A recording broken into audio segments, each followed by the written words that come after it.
Background blur করে ছবি তুলতে কে না পছন্দ করে? আমার কাছে মনে হয় অধিকাংশ মানুষ ব্যাকগ্রাউন্ড ব্লার করে ছবি তোলার জন্যই DSLR ক্যামেরা কিনে থাকেন।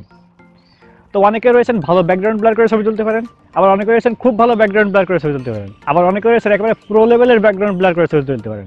তো ওই ছবিগুলো দেখলে আমাদেরও মনে চায় যদি আমাদের DSLR ক্যামেরা দিয়ে আমরা খুব ভালো ব্যাকগ্রাউন্ড ব্লার করে ছবি তুলতে পারতাম। ডোন্ট ওয়ারি, আজকের এই ভিডিওতে আমি আপনাদেরকে বলবো আপনার কাছে যদি প্রফেশনাল ক্যামেরা থাকে অথবা কম দামি ক্যামেরা, যে কোনো ক্যামেরা থাকুক না কেন, সেই ক্যামেরা দিয়েই আপনারা অস্থির রকমের ব্যাকগ্রাউন্ড ব্লার করে ছবি তুলতে পারবেন। হ্যাঁ, আজকের এই ভিডিওতে মেইনলি পোর্ট্রেট ফটোগ্রাফির 5টা শর্টকাট নিয়েও আপনাদেরকে শিখিয়ে দেবো। কারোকে বলবেন না কিন্তু, চুপি চুপি শিখে নেবেন। এই 5টা শর্টকাট যদি আপনার জানা থাকে, আমি শিওর আপনারা কম দামি ক্যামেরা দিয়েও বেস্ট পোর্ট্রেট ছবি তুলতে পারবেন। তাই অবশ্যই সম্পূর্ণ ভিডিওটি শেষ পর্যন্ত দেখবেন। So welcome back guys, fantastic photography চ্যানেলের নতুন একটি ফ্যান্টাস্টিক ভিডিওতে আপনাদের সবাইকে স্বাগতম। যারা এখনো পর্যন্ত আমাদের এই ছোট্ট চ্যানেলটিকে সাবস্ক্রাইব করেননি, তারা নিচ থেকে মিষ্টি করে আমাদের চ্যানেলটিকে সাবস্ক্রাইব করে আমাদের এই ফ্যান্টাস্টিক ফ্যামিলির সদস্য হয়ে যান। তাহলে আমরা রেগুলারলি এই যে সুন্দর সুন্দর ভিডিও আপনাদের জন্য তৈরি করি, সেগুলো সবার আগে আপনার কাছে পৌঁছে যাবে। চলেন আমরা কথা না বাড়িয়ে মূল ভিডিওটি শুরু করি। টিপস নাম্বার 5 নম্বরে যে টিপসটা রয়েছে সেটা হচ্ছে পোর্ট্রেট ফটোগ্রাফি বা ব্যাকগ্রাউন্ড ব্লার করে ছবি তোলার জন্য কখনোই প্লেন ব্যাকগ্রাউন্ড রাখবেন না। হয়তো শুধু গাছ কিংবা শুধু ওয়াল, ফাঁকা জায়গা, এমন কিছু রাখবেন না। চেষ্টা করবেন একটু ইউনিক কিছু করার। ইউনিক কিছু বলতে অনেক সময় দেখবেন যখন আপনারা আউটডোরে শ্যুট করবেন, দেখবেন গাছের পাতার ফাঁক দিয়ে যে ছোট ছোট লাইটগুলো আসে, এইগুলো যদি ব্যাকগ্রাউন্ডে রেখে ছবি তুলতে পারেন, আমার কাছে মনে হয় খুবই ভালো হবে। আমি এখানে আপনাকে দুইটা ছবি দেখাচ্ছি।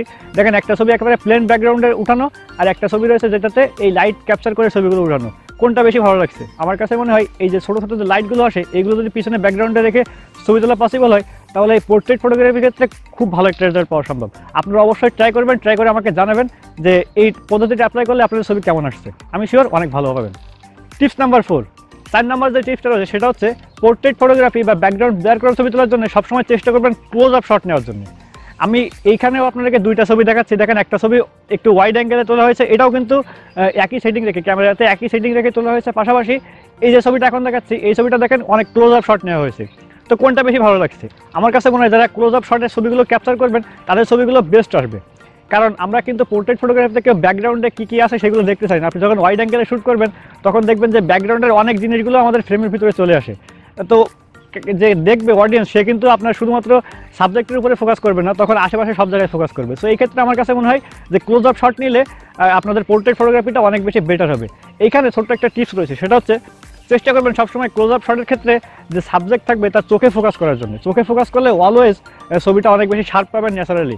তো সেক্ষেত্রে আপনার পোর্ট্রেট ছবিটা বা ব্যাকগ্রাউন্ড ব্লার করে ছবিটা তুলতে হবে আপনি, সেটা খুব ভালো আসার সম্ভাবনা থাকবে। তাই অবশ্যই এই পদ্ধতিটা ট্রাই করবেন। নাম্বার 3 নম্বরে খুবই গুরুত্বপূর্ণ একটা টিপস রয়েছে, মনোযোগ দিয়ে শুনবেন। তবে ছোট্ট একটা রিমাইন্ডার দিয়ে রাখি, এই পর্যন্ত যারা ভিডিওটা দেখতেছেন, যদি ভালো লাগতে থাকে অবশ্যই একটা লাইক দিবেন। কারণ আপনাদের লাইক দেখলে আমরা নতুন ভিডিও তৈরি করার অনেক বেশি উৎসাহ পাই। তাই অবশ্যই লাইক দিয়ে আমাদেরকে সাপোর্ট করবেন। তো 3 নম্বরে যে টিপসের কথা বলছিলাম সেটা হচ্ছে অবশ্যই আপনারা যখন আউটডোরে শ্যুট করবেন বা যেখানেই শ্যুট করেন, স্পেশালি ব্যাকগ্রাউন্ড ব্লার করে ছবি তোলার ক্ষেত্রে সাবজেক্ট এবং ব্যাকগ্রাউন্ড এই দুইটার ভিতরে যত বেশি দূরত্ব রাখবেন, তত বেশি ব্যাকগ্রাউন্ড ব্লার করে আপনারা ছবি তুলতে পারবেন। অবশ্যই জিনিসটা একটু প্র্যাকটিক্যালি টেস্ট করে দেখবেন যে সাবজেক্টের সাথে সাথে যদি ব্যাকগ্রাউন্ডটা কাছাকাছি থাকে, সেক্ষেত্রে দেখবেন যে খুব একটা বেশি ব্যাকগ্রাউন্ড ব্লার আসছে না। তো চেষ্টা করবেন সবসময় ব্যাকগ্রাউন্ড ব্লার করে ছবি তোলার ক্ষেত্রে সাবজেক্ট এবং ব্যাকগ্রাউন্ড এই দুইটার ভিতরে দূরত্বটা বেশি রাখার জন্য। এতে করে আপনারা খুব ভালো একটা রেজাল্ট পাবেন, স্পেশালি বেশি ব্যাকগ্রাউন্ড ব্লার করে ছবি তুলতে পারবেন। তাই অবশ্যই এই টেকনিকটাও অ্যাপ্লাই করবেন। পয়েন্ট নাম্বার 2, আপনি যতই দামি ক্যামেরা কেনেন না কেন, যদি ভালো লেন্স চয়েস করতে না পারেন, তাহলে কিন্তু ভালো ব্যাকগ্রাউন্ড ব্লার করে ছবি তোলা একদমই পসিবল না। তাই অবশ্যই আমাদেরকে একটা ভালো প্রাইম লেন্স চয়েস করতে হবে। সাধারণত যে জুম লেন্সগুলো কিনতে পাওয়া যায় বা কিট লেন্সগুলো কিনতে পাওয়া যায়, এগুলো খুব একটা বেশি আইডিয়াল না ব্যাকগ্রাউন্ড ব্লার করে ছবি তোলার জন্য। তাই আমি আপনাদেরকে সাজেস্ট করব, চেষ্টা করবেন অ্যাটলিস্ট 50 mm একটা প্রাইম লেন্স রাখার জন্য। আর যদি মনে করেন যে না 50 mm থেকেও আমার একটু ভালো ব্যাকগ্রাউন্ড ব্লার করে ছবি তোলা দরকার, বেশি ব্যাকগ্রাউন্ড ব্লার করে ছবি তোলা দরকার, সেক্ষেত্রে আপনারা 100 mm আর 85 mm দুইটার ভিতরে যে কোনো একটা চয়েস করতে পারেন। আপনারা যত বাড়াবেন, অর্থাৎ ফোকাল লেন্থ যত বাড়াবেন, ব্যাকগ্রাউন্ড ব্লারও কিন্তু তত বেশি পাবেন। তাই চেষ্টা করবেন অ্যাটলিস্ট 50 mm একটা প্রাইম লেন্স রাখার জন্য। আর যদি আপনার পক্ষে পসিবল হয়, তাহলে 85 mm অথবা 100 mm একটা লেন্স রাখার জন্য। আর যাদের কাছে অলরেডি জুম লেন্স রয়েছে, তারা চেষ্টা করবেন ফটোগ্রাফির সময় সম্পূর্ণ ফোকাল লেন্থটা ইউজ করবেন। সাপোজ অনেকের কাছে থাকে 300 mm একটা লেন্স থাকে, তো কখনোই আপনার 300 mm নিচে শ্যুট করবেন না। যদি ব্যাকগ্রাউন্ড ব্লার করে ভালো ছবি তুলতে চান, অবশ্যই ফুল জুম করে দিয়ে, অর্থাৎ ফুল ফোকাল লেন্থে ছবি তোলার চেষ্টা করবেন। দেখবেন অনেক ভালো রেজাল্ট পাবেন পোর্ট্রেট ফটোগ্রাফির ক্ষেত্রে। নাম্বার 1, আপনার লেন্স ঠিক আছে, সব কিছু টেকনিকও অ্যাপ্লাই করে ফেললেন, কিন্তু আপনার DSLR ক্যামেরার সেটিংটা যদি পারফেক্ট না হয়, তাহলে কিন্তু আপনারা যে কোনো মূল্যেই ভালো ছবি তুলতে পারবেন না, ব্যাকগ্রাউন্ড ব্লার করে ছবি তুলতে পারবেন না। সেই জন্য অবশ্যই চেষ্টা করবেন ক্যামেরাতে সঠিক সেটিং করার জন্য। ইতিপূর্বে আমাদের চ্যানেলে এই পোর্ট্রেট ফটোগ্রাফি বা ব্যাকগ্রাউন্ড ব্লার করে ছবি তোলার জন্য ডিএসএলআর ক্যামেরাতে কোন ধরনের মোড ইউজ করা দরকার, কী ধরনের সেটিং করা দরকার সেই সম্পর্কে ডিটেলসে ভিডিও করা রয়েছে। আমি আই কার্ডে অথবা ডিসক্রিপশনে সেই ভিডিওটার লিঙ্ক দিয়ে রাখলাম, আপনারা এই ভিডিওটা দেখার পরপরই একটু কষ্ট করে ওই ভিডিওটা দেখে নেবেন। তারপরে আমি একটু ছোটো করে বলি, আপনারা অবশ্যই অ্যাপারচার যে নাম্বারটা, অ্যাপারচার নাম্বারের সাথে কিন্তু ব্যাকগ্রাউন্ড ব্লারের খুবই গভীর একটা সম্পর্ক রয়েছে। আপনার অ্যাপারচার নাম্বার যত কম হবে ব্যাকগ্রাউন্ড ব্লারের পরিমাণটাও তত বেশি হবে। তাই চেষ্টা করবেন যখন আপনারা আউটডোরে শ্যুট করবেন বা যে কোনো জায়গায় পোর্ট্রেট ফটোগ্রাফি শ্যুট করবেন, সবসময় অ্যাপারচার নাম্বারটা যত সম্ভব কমানো যায়। এটাও কিন্তু ডিপেন্ড করে আপনার লেন্সের উপরে।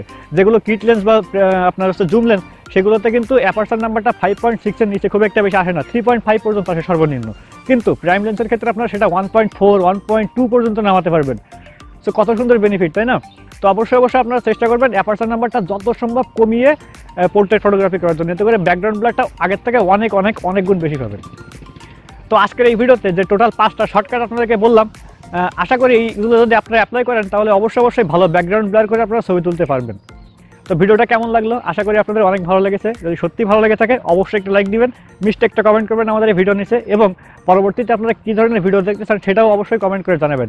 আমি সবসময় আপনাদের কমেন্ট পড়েই সেই অনুযায়ী ভিডিও তৈরি করার জন্য চেষ্টা করে থাকি। তো সবাই ভালো থাকেন, সুস্থ থাকেন, ফটোগ্রাফি করতে থাকেন। আল্লাহ হাফেজ।